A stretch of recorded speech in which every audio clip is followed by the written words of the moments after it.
Now, I want to give you, if I may, an example. I have a very good friend who is from Scandinavian stock, and his family history goes back several hundred years. And with his DNA test, he found there were 2% Ashkenazi in his DNA. Now, if we were to believe DNA, the whole Ashkenazi identity can be generated back to 4 families. First, I'm not sure I buy that, but that's the received wisdom at the time. So, this friend of mine has got no Jewish ancestors. He very carefully documented history going back hundreds of years. But there's a little splash of Jewish DNA there. Can he make anything back of that? Obviously not. The whole idea is ridiculous. Now, I'd like to think if there was a Neanderthal country, stop saying, Fred, you're being ridiculous. Say there was a country in Africa where the Neanderthals, who ceased from existence around about 6,000 years before the Common Era, let's say there's a country that's still got people of that genus that live there. You'll be surprised how many people have got Neanderthal DNA when they get it checked. So, does that mean 6,000 years ago, if this country existed, you can go and live back there, put your animal skins on and get your club and go hunting strange animals? Of course it doesn't. And in one sense, this is how ridiculous some of this can be. On the other hand, it can be very helpful. So let's not throw the whole thing away, because somebody who's got Jewish DNA from a reasonable amount in the history certainly can decide to re-identify and then do Gaia. So one of the biggest problems with this is there are lots of online articles suggesting that it's possible to make Aliyah on the back of DNA. They present lots of claims, and they should be ignored or denied. I saw an article in a Jewish paper recently saying the breakthrough for DNA is there. No, it isn't. But I say there are a lot of articles that suggest it's true, and a lot of people I spoke to 2 families in the last month had a DNA test, and they were absolutely persuaded that they could make out on the back of the DNA. Not many documents. All that they knew was they thought they might have had it. One was thought they had a Jewish great aunt. Another one was, we had Jewish in our family. But unfortunately, we also have what I call a lot of wannabes. People got a wonderful, beautiful heart for Israel, and they think that because Israel's so much in the heart, they are Jewish. They haven't got any documents, so they go looking for the DNA. I'm afraid it's a fool's errand. However, let me say this clearly and unequivocally, I do sympathise. However, there's a certain DNA exception. A DNA test can be used to receive Israeli citizenship if a DNA test can conclusively prove that the child is a child of an Israeli citizen. or a person who is Jewish that lives in Israel is documented there. Section 4 law of citizenship states anybody born to an Israeli mother or father, whether living in Israel or abroad, is in a sense by default an Israeli citizen. And a DNA test is conducted not as if they're Jewish, is to see if the parents really say they are. So I think we need to leave that there. So let's talk about Aliyah and Gaya. Gaya is a conversion. Conversion is not easy, and not all conversions are accepted in Israel. So the question of who is a Jew is a fundamental and unresolved discussion in Israel. According to the 1950 Law of Returns, we said any Jews got the right to make Aliyah. In practice, however, things are a little bit more complex. The state of Israel naturally does not want every person in the world, this isn't being flippant, they want every person in the world to decide they can make Aliyah simply by declaring they're a Jew. Okay, I go to I'm going to say local Baptist church, nothing against Baptists. I started life as one, okay? You listen to the sermon, your heart's moved, you stick your hand up, yes, I'm going to be saved. Now, at that moment, you're a Christian. Some churches might have a 3 or 4 week course for you. You get baptized and that's it. Gaya is much more than that. Far more than that. So, there is a twofold problem here. If you receive a certificate saying that you converted from a random rabbi, you won't get in. You have to be acknowledged or certified, generally by a Beit Din, particularly in England. So the state of Israel will reject applicants for Aliyah. They come with a document, but it's Rabbi X from Congregation Y that's not recognised. And this is a big problem. So the Ministry of the Interior progresses immigration requests and has special procedures for determining whether conversion is sincere. Sometimes it's due to the applicant not having demonstrated a desire to be part of a Jewish community life. If you do Gaya, which takes 2 years at least usually, you have to be part of the congregation and in good standing for at least a year. So conversion is usually 3 years at least. Okay? So in order for your conversion to be recognised, the community that you've been converted in must be recognised. Now, conservative and reform communities are ostensibly recognised, but not always when you get there. Very difficult. The convert must be an active member abroad, outside of Europe for at least 1 year after conversion, which is at least 2 years, or present evidence, you ready for this one? They spent no less than 300 hours studying under tutelage and became part of a community for at least 9 months. If the applicant was not part of a recognised Jewish community, they can ask for an exceptional application, but would only get temporary status, and normally that's not very good. Documents confirming the convert was active in a Jewish community for at least 9 months or a year, normally be okay. If the applicant doesn't finish 9 months, actually 6 months during the war at the moment, but that can go back, that won't be approved, although they might get a temporary residence. So somebody who's converted needs a conversion certificate, a letter from the person herself that explains their motivation, a detailed letter by the relevant rabbinical court or head of the Jewish community, a letter by the rabbi or the head of the Jewish community where the convert resides, and so on. Now, a big problem is those that are married out. A very vexed question. If a Jewish person marries a non-Jew, to some extent, it does rather depend on the circumstances. If a Jewish person marries out and the ceremony is conducted in a Christian church, it's generally considered that the individual has changed their religion.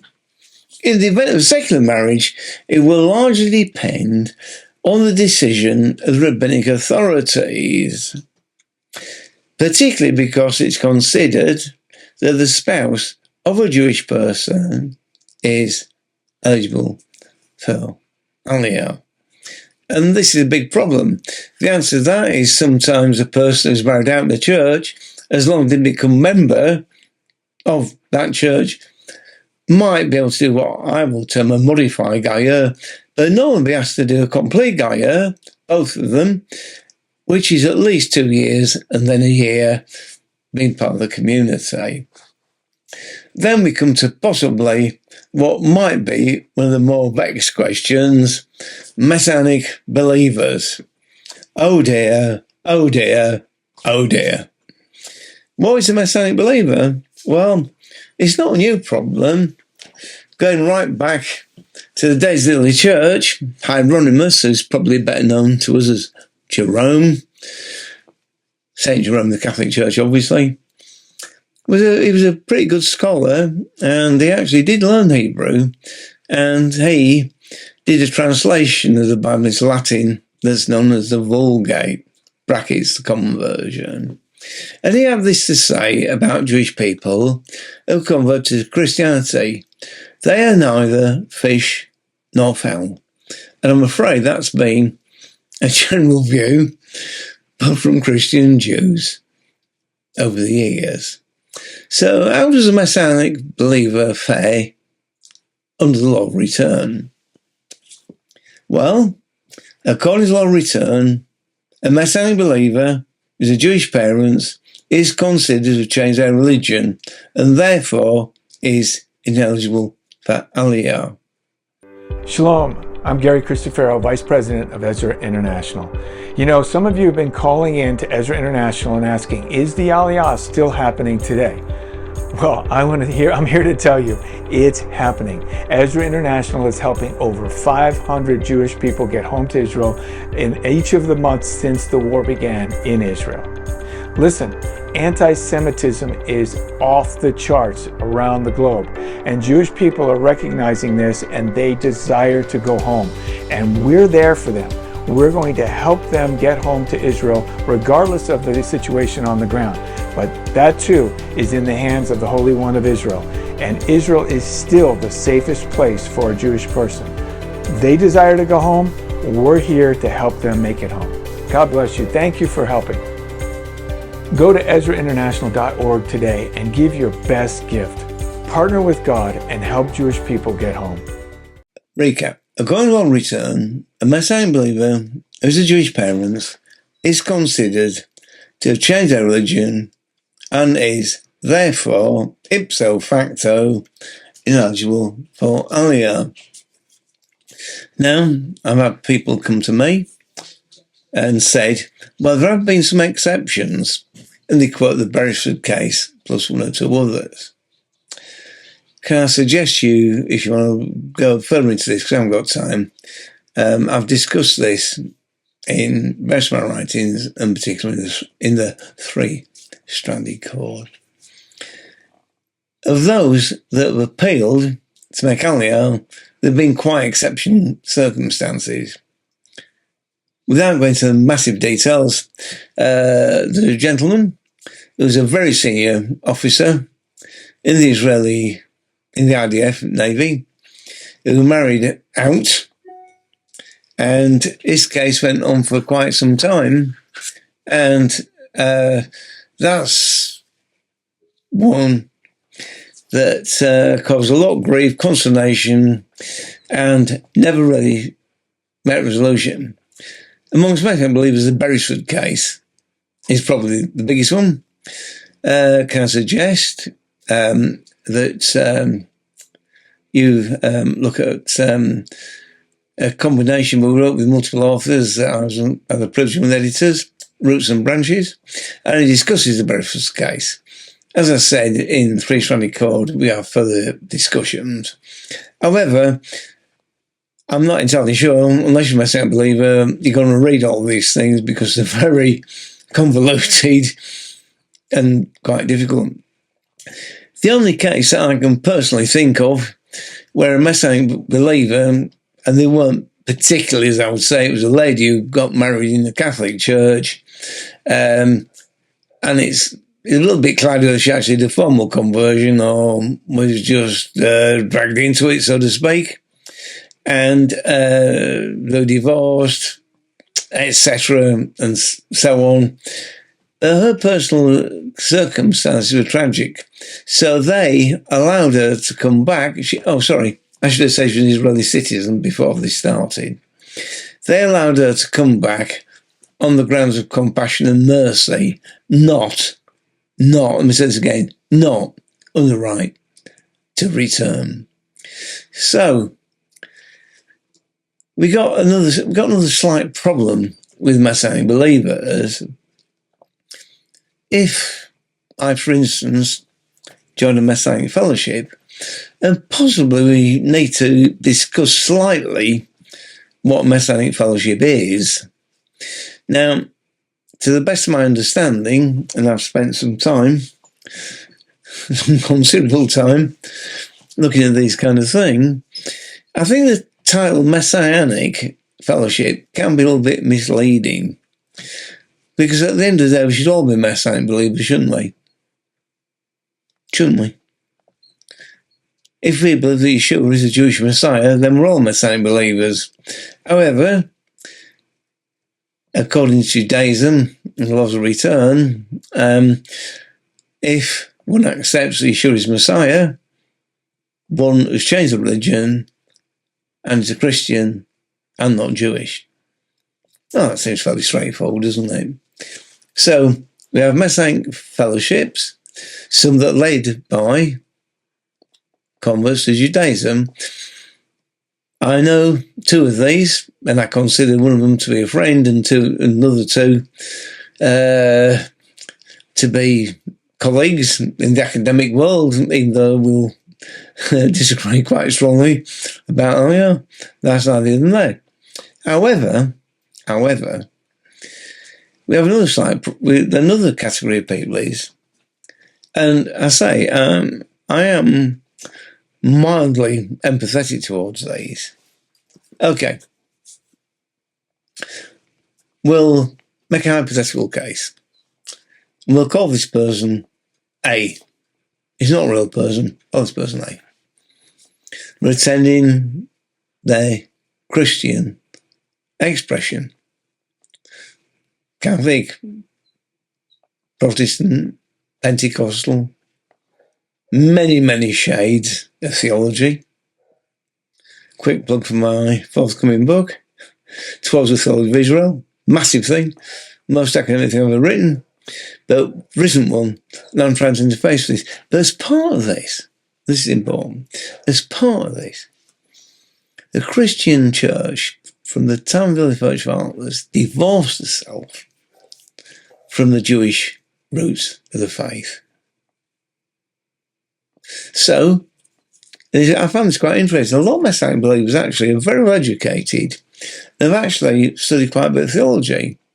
And they felt the Christian theology of all stripes has been lacking in its appropriation of Jesus as Yeshua, as Jesus as Messiah, been replaced by something else.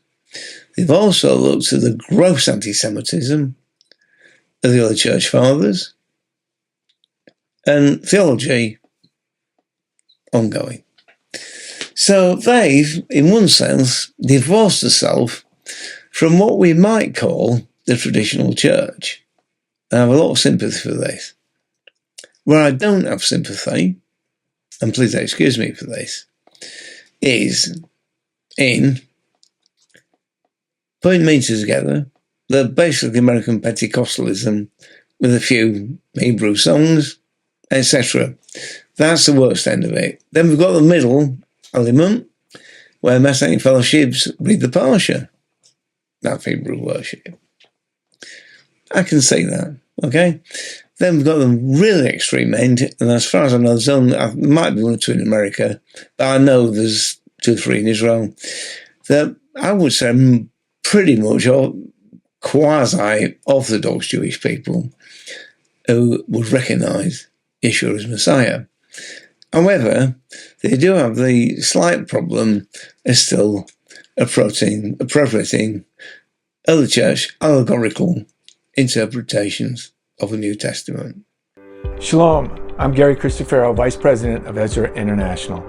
You know, some of you have been calling in to Ezra International and asking, is the Aliyah still happening today? Well, I'm here to tell you, it's happening. Ezra International is helping over 500 Jewish people get home to Israel in each of the months since the war began in Israel. Listen, anti-Semitism is off the charts around the globe, and Jewish people are recognizing this, and they desire to go home, and we're there for them. We're going to help them get home to Israel regardless of the situation on the ground. But that too is in the hands of the Holy One of Israel, and Israel is still the safest place for a Jewish person. They desire to go home. We're here to help them make it home. God bless you. Thank you for helping. Go to EzraInternational.org today and give your best gift. Partner with God and help Jewish people get home. So, these people, as Jerome said, neither fish nor fowl, need an identity. And I applaud them for trying to find a new identity. However, I'm very sorry, joining the Messianic Fellowship, even if you go to the real right wing of it, where the parshas are read, festivals are observed, yeah, Moses in Hebrew, maybe even more than that. You're not Jewish, you're a Christian. And as such, you cannot make Aliyah. I'm sorry if that sounds harsh, I don't mean to be. I'm associated with several fellowships that do all these things, but I've told them, one fellowship, I've been associated with nearly 30 years, I have the oversight, and I've said, don't call yourself Messianic. Don't say that. Call yourself Kingdom, the Kingdom of God, as preached by Yeshua. There's a continuity of the whole Scriptures. However, if you came here from a Jewish background, you're a Christian, you change religion. If you came here from whatever background, you're not Jewish. And I'm sorry, Messianic believers, you cannot make Aliyah. I'm sorry if you've got DNA in your testing, you cannot make Aliyah. To make Aliyah, you have to qualify on laws of return. Now, I can speak for myself, I can speak for our ministry. When we say, if you have got eligibility, we are here to help you. No matter where you are in the world, we are here to help you. I'm sorry, we can't help you if you don't qualify. So, we can't help you if you're a Messianic believer. We can't help you if you've got a little splattering of DNA in your blood test. We're not unsympathetic, but I would like to say this to you. If you can't make Aliyah, you can still be part of the kingdom. You can still be part of the Jewish people. You can still be part of the nation of Israel. In prayer, in witness, and in financial support or any other sort of support. I'm not here asking for your money. I'm asking you to support us. If you want to, if you want to contribute financially, wonderful blessing. In England, about £275 to move one person. Dollar rate varies, probably about $3.50, something like that. I don't know.